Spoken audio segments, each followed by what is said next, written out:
श्रीखंड महादेव यात्रा, या फिर जो श्रीखंड महादेव जी हैं वो विराजमान कहाँ हैं। आपने ये यात्रा करनी है तो आपको बहुत सारी चीजें ध्यान में रखनी पड़ेंगी। तो चलिए अब आते हैं उन बातों पे जो जो चीज आपको ध्यान में रखनी है, या फिर पूरी इंफॉर्मेशन इस यात्रा की कैसे कर सकते हैं, कितने किलोमीटर की है और आपको कौन कौन सी सावधानियां बरतनी पड़ेगी। तो देखो, ये जो श्रीखंड महादेव है वो पड़ता है डिस्ट्रिक्ट कुल्लू, सुना होगा आपने, कुल्लू मनाली सुना होगा, हिमाचल प्रदेश की। तो डिस्ट्रिक्ट कुल्लू में पड़ता है और इसके लिए आपके पास 2 रूट होते हैं। या फिर आप बाय कुल्लू से आ सकते हैं, मींस मेन कुल्लू से, चाहे आप चंडीगढ़ से आ रहे हैं, दिल्ली से आ रहे हैं, पहले आपको कुल्लू आना पड़ेगा।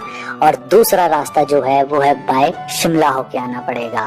तो थोड़ा सा जो शिमला वाला रास्ता है वो लगभग 40-50 किलोमीटर आपको कम पड़ेगा अगर आप शिमला से आते हैं टुवर्ड श्रीखंड महादेव के लिए। तो देखो यार, सबसे पहला जो मेन पॉइंट है वो है जाओ विलेज। तो जाओ विलेज तक गाड़ी आती है। तो चाहे आप कुल्लू से आए चाहे आप शिमला से आए, कुल्लू से जो डिस्टेंस है वो 185 किलोमीटर का है, और अगर आप शिमला से आते हैं तो वो 145 किलोमीटर का डिस्टेंस है। तो लगभग 40-50 किलोमीटर का फर्क है, बट वो डिपेंड करता है आपने अपना जो ट्रिप है वो किस तरह किया है। अगर आपने कुल्लू मनाली घूमने का भी प्लान किया है और सोचा कि हम उसके बाद अपनी ये यात्रा स्टार्ट करेंगे, तो फिर आपको कुल्लू से आना चाहिए। अगर आप सिर्फ यात्रा ही करना चाहते हैं तो आप शिमला से भी प्लान कर सकते हैं। अगर दिल्ली से आते हैं तो दिल्ली से आपको शिमला आना पड़ेगा, शिमला से रामपुर, रामपुर से निरमंड, बागीपुल और फिर जाओ विलेज।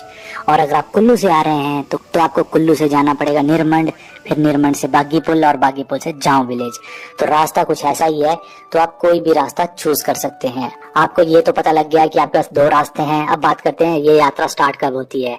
तो जो श्रीखंड महादेव कैलाश यात्रा है वो स्टार्ट हो जाती है जैसे ही सावन के महीना स्टार्ट हो जाता है। फॉर एग्जाम्पल, अगर इस बार 12 जुलाई 15 जुलाई, जब भी जैसे ही सावन महीना स्टार्ट हो जाएगा वैसे ही ये यात्रा भी स्टार्ट हो जाती है। और जो एंड होगी यात्रा वो 15 से 20 दिन चलती है और उसके बाद ये यात्रा एंड हो जाती है। और उसका यही फायदा है कि आपकी रजिस्ट्रेशन होगी, आपका गवर्नमेंट से आपको हेल्प मिलेगी। फॉर एग्जाम्पल, मान लो आप यात्रा के दौरान जाते हैं और कोई हादसा हो जाता है बीच में, तो वहां पे आपको प्रशासन हेल्प करेगा, चाहे अपने रेस्क्यू ऑपरेशन वाले भेजेंगे चाहे कुछ और। बट अगर आप यात्रा से पहले करते हैं, फॉर एग्जांपल अगर इस बार 10 जुलाई को यात्रा स्टार्ट होती है, अगर आप उससे पहले जाते हैं बिना रजिस्ट्रेशन के, तो आपको थोड़ी दिक्कत हो सकती है कि बीच में कोई अगर प्रॉब्लम आ जाती है या हेल्थ इश्यूज आ जाते हैं तो आपको फिर कोई भी हेल्प नहीं मिलेगी गवर्नमेंट के थ्रू। और वही आपके बाद में जैसे एंड हो जाती है यात्रा उसके बाद भी आपको ये चीजें फेस करनी पड़ सकती हैं। तो दोस्तों अब बात करते हैं रजिस्ट्रेशन की। तो सबसे पहले आपको रजिस्ट्रेशन करवानी ही पड़ी। तो पहले अगर आपने ऑफलाइन रजिस्ट्रेशन करवानी वो सिंगाड़ विलेज में होगी, जो कि जाओ विलेज से लगभग 3 किलोमीटर है। तो वहाँ आपको एक तो रजिस्ट्रेशन होगी और दूसरा आपका वहाँ मेडिकल चेकअप होगा। अगर आप फिट पाए गए तभी आप कोई इस यात्रा में जाने दिया जाएगा, अदरवाइज नहीं दिया जाएगा जाने। तो यहाँ पे पहले बता दूं कि आपको पहले फिजिकली फिट होना पड़ेगा, फिजिकली और मेंटली, तभी आपको आगे जाने दिया जाएगा। तो उसके लिए आपको मेडिकल लगेगा, तो मेडिकल आपको हॉस्पिटल से बनवाना पड़ेगा और आपका मेडिकल चेकअप होगा। आपको कोई भी प्रॉब्लम नहीं होनी चाहिए। और खास कर जो प्रॉब्लम है ना वो लंग से रिलेटेड, कोई भी मीन्स समझ रहे हो, आपका सांस जल्दी नहीं फूलना चाहिए, आपको कोई दमा नहीं होना चाहिए, तो ये वाली चीज़ें नहीं होनी चाहिए। अगर ये चीज़ें होंगी तो मैं भी आपको रिकमेंड करता हूँ घर पे बैठिए, ये वाले ट्रैक ना कीजिए। और दूसरा जो एक इम्पॉर्टेंट यहाँ पे चीज़ है कि जो इस ट्रैक को करने के लिए फिजिबल हैं या फिर जो आपका रजिस्ट्रेशन होगी जिनकी, वो 18 साल से बड़े और 60 साल से छोटों की होगी। 15 साल का बच्चा आ रहा है या फिर 12 साल का, तो वो अपने पेरेंट्स के साथ आएगा, तो उनकी रिस्पॉन्सिबिलिटी उस पेरेंट की ही होगी जो उनको ला रहा है। या फिर फॉर एग्जाम्पल कोई दादाजी आ रहे हैं जो कि 65-60 साल के हैं, जो कि 65-70 साल के हैं, तो वो भी अपने बच्चों के साथ ही आएंगे, तो वो भी उनकी रिस्पॉन्सिबिलिटी होगी। प्रशासन किसी तरह की रिस्पॉन्सिबिलिटी नहीं लेगा अगर कुछ हो जाता है। तो ये ध्यान में जरूर रखना है कि आपको फिजिकल फिट होना पड़ेगा, तभी आप चल पड़ेंगे इस ट्रैक में। तो चलिए दोस्तों बात करते हैं ट्रैक की, कि ये यात्रा है वो कैसी होगी, कितने किलोमीटर की है, उसके बारे में पूरा बताता हूँ आपको। बट उससे पहले पार्किंग, जो कि बहुत इंपॉर्टेंट है। अगर आप अपनी गाड़ी में आ रहे हैं तो आपकी गाड़ी पार्क होनी चाहिए सेफ, चाहे आपका 1000 रुपये लग जाए इतने दिन पार्किंग रखने का, तो भी आपकी गाड़ी सेफ रहेगी। खुद से कहीं भी मत करना पार्क, क्योंकि जो आपका यात्रा का टाइम होता है वो बेसिकली होता है बरसात का टाइम, और बरसात के टाइम पे लैंडस्लाइड होते हैं या फ्लड आते हैं कहीं से भी। तो इसीलिए ध्यान रखें कि पेड पार्किंग करें और हो सके तो सेफ पार्किंग करें। तो जैसे ही आपकी पार्किंग की प्रॉब्लम सॉल्व हो जाएगी तो फिर करेंगे हम यात्रा स्टार्ट। और यात्रा कहाँ से स्टार्ट होगी, वो होगी जांव विलेज से। तो जांव विलेज से जैसे ही हम 3 किलोमीटर आगे जाएंगे तो सिंघाड़ पहुंचेंगे। सिंघाड़ में जाके हमारी रजिस्ट्रेशन होगी। तो कुछ ऐसा दिखता है जहाँ पे आपकी रजिस्ट्रेशन होगी, सिंघाड़ विलेज। तो पहले दिन का जो आपका ट्रैक डिस्टेंस होना चाहिए लगभग 8 से 10 किलोमीटर होना ही चाहिए। बिकॉज जितना आप ट्रैक करोगे प्लेन वाला पहले, तो फिर आपकी ना जो बॉडी है वो एक्लेमेटाइज हो जाएगी और आपको आगे दिक्कत नहीं होगी। तो पहला जो मैं रिकमेंड करता हूँ कि पहले दिन आपको लगभग बराटी तक जाना चाहिए और बराटी में स्टे करना चाहिए, जो कि है जहाँ से 7 से 8 किलोमीटर। और फिर अगर हम दूसरे दिन की बात करेंगे तो दूसरा दिन आपका बहुत टफ होने वाला है, क्योंकि आपको अब सीधी चढ़ाई चढ़नी है टुवर्ड्स थाचड़ू। तो थाचड़ू है सिंगार से लगभग 12 किलोमीटर और जो बराटी से होगा लगभग 7 से 8 किलोमीटर वो होगा। तो यहाँ पे आपको 4x4 लगाना पड़ेगा अपनी पाँव का, और यहाँ पे आपके पाँव ट्विस्ट हो सकते हैं, एंकल मुड़ सकते हैं, बड़ा कुछ हो सकता है।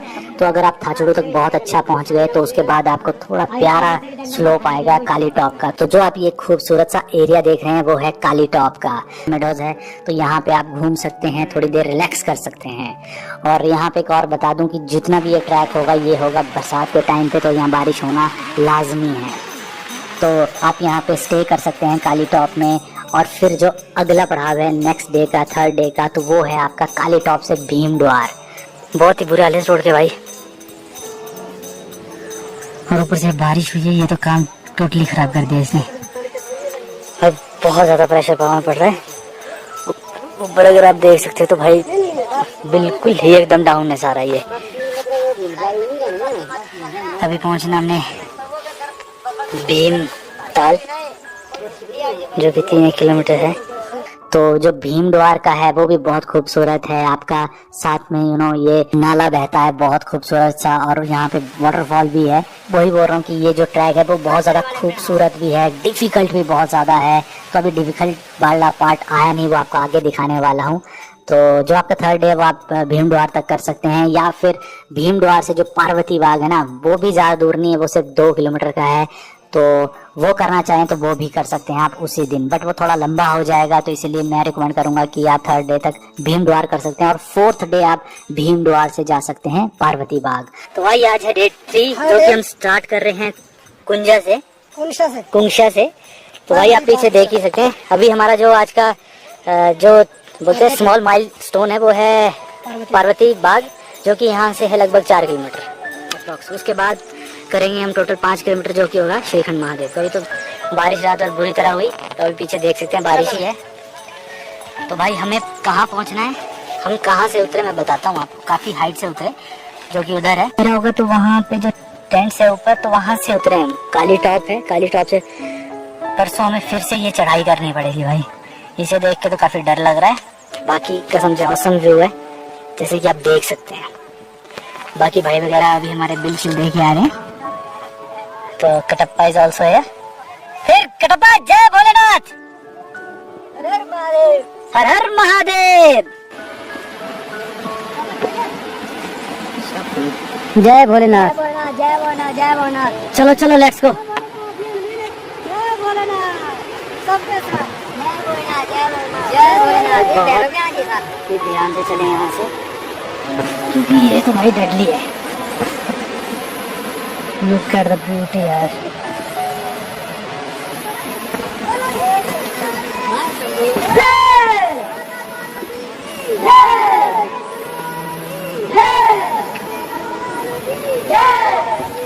भाई रास्ता है ये भीम द्वार की तरफ, बहुत डेंजर है।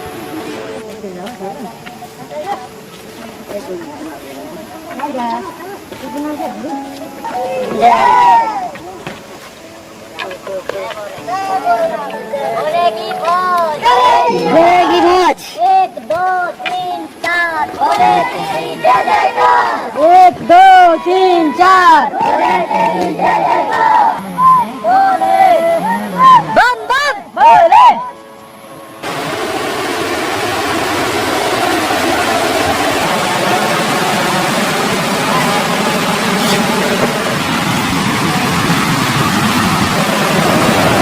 ठीक है।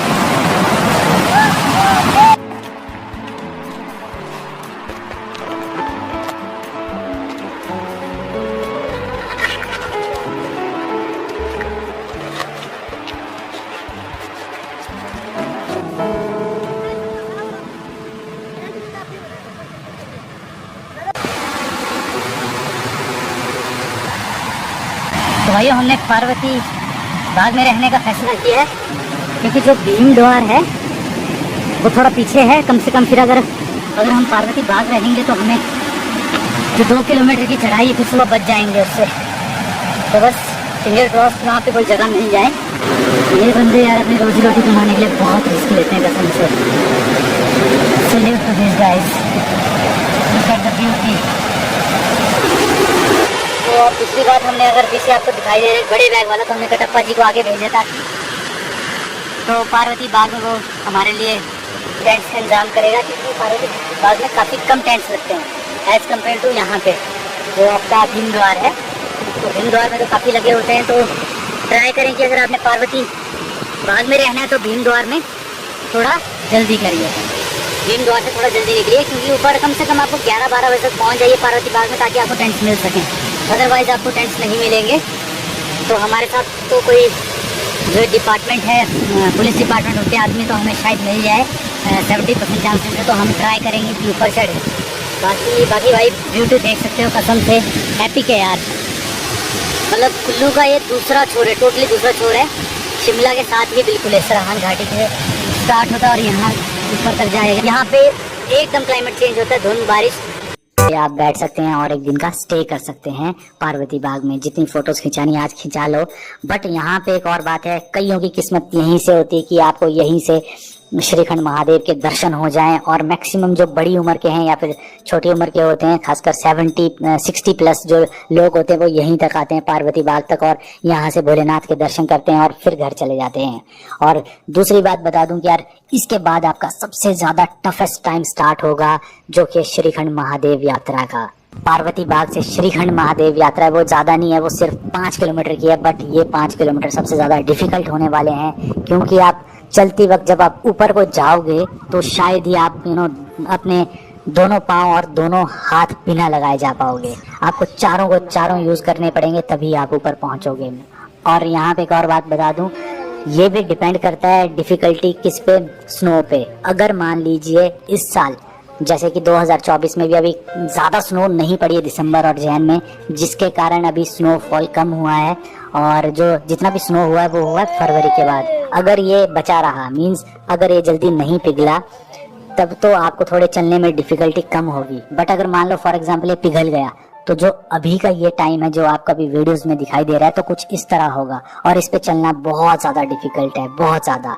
मतलब एक से दूसरे जो स्टेप में डिस्टेंस है वो 2 से 3 फीट का है, और बहुत ज़्यादा मुश्किल हो जाता है। तो इसीलिए मैक्सिमम लोग क्या करते हैं, जो बड़ी उम्र के होते हैं, वो आपका रह जाते हैं पार्वती बाग में, वहीं से भोलेनाथ के दर्शन कर लेते हैं और वहाँ से चले जाते हैं। तो इसीलिए बोल रहा हूँ कि जो पार्वती बाग से श्रीखंड महादेव का जो 5 किलोमीटर का डिस्टेंस है वो बहुत ज़्यादा डिफिकल्ट है। तो इसीलिए वहाँ पे आपको सबसे ज़्यादा ध्यान रखना है, सबसे ज़्यादा पाँव में वही लगती है, और वही आपका जो सबसे बोलते हैं ना पेशेंस को टेस्ट वही करता है। भीम द्वार से जो पार्वती बाग का सिर्फ 2 किलोमीटर का डिस्टेंस क्यों आप एक दिन में कंप्लीट करोगे, उसका रीजन क्या है कि वहाँ पे आपको रेस्ट करना है एक दिन पार्वती बाग में, ताकि पूरा दिन आपका रेस्ट हो सके और जो लास्ट डे की तगड़ी चढ़ाई है उसको कंप्लीट कर सकें।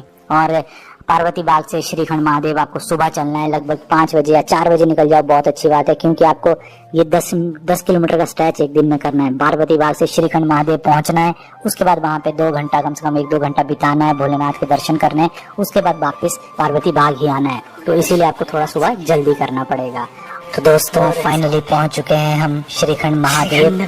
बजट की बात करूं तो इसके लिए आपको बजट लगभग 15 से 20 हज़ार रुपए के बीच में ले जाना पड़ेगा। अगर आप कहीं पे भी ऑनलाइन चेक करते हैं तो मिनिमम आपको इतना ले जाना पड़ेगा। बट यहाँ पे एक रास्ता है जिसके थ्रू आप कम में कर सकते हैं।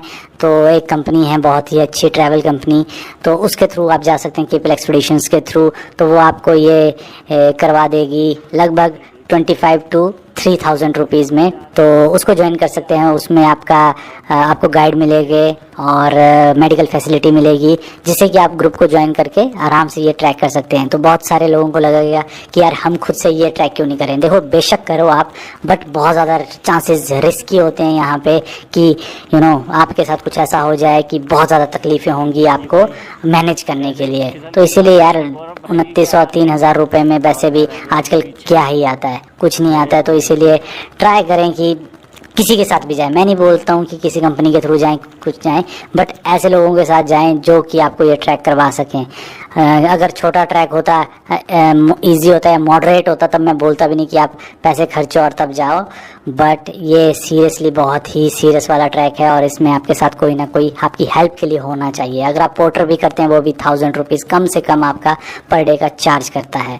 और रही बात यहाँ पे खर्चे की, तो ऊपर थोड़ा ज़्यादा खर्चा होगा क्योंकि वहाँ पे खाने का खर्चा रहेगा ज़्यादा टेंशन मत लेना कि 100 रुपये की मैगी पड़ रही है, 150 रुपये की मैगी, क्योंकि जो 35 किलोमीटर तक नीचे जाऊँ विलेज से सामान ढो के ले जाता है ना भाई, उसको बहुत मेहनत करनी पड़ती है। तो इसीलिए बोल रहा हूँ कि हम शहरों में बैठ के तो हज़ारों रुपए के KFC में फूक देते हैं, मैकडी में जाके कितना ही फूक देते हैं, बट अगर 100 रुपये की मैगी हमें पहाड़ों में लेनी पड़े तो बहुत तकलीफ़ होती है। तो इसीलिए बोल रहा हूँ, जहाँ सड़क पहुँचती है अगर वहाँ पे भी आपको 100 रुपये मिल रही है तब वो महंगी है, बट अगर जहाँ पे सड़क नहीं है, पैदल चल के जाना होता है, तो वहाँ पे भाई 100 रुपये मतलब बहुत सही है, वो बहुत मेहनत लगती है। तो इसीलिए ज़रूर बताना आपको कैसा लगा श्रीखंड महादेव का ट्रैक और कौन कौन इस बार श्रीखंड महादेव यात्रा करना चाहता है।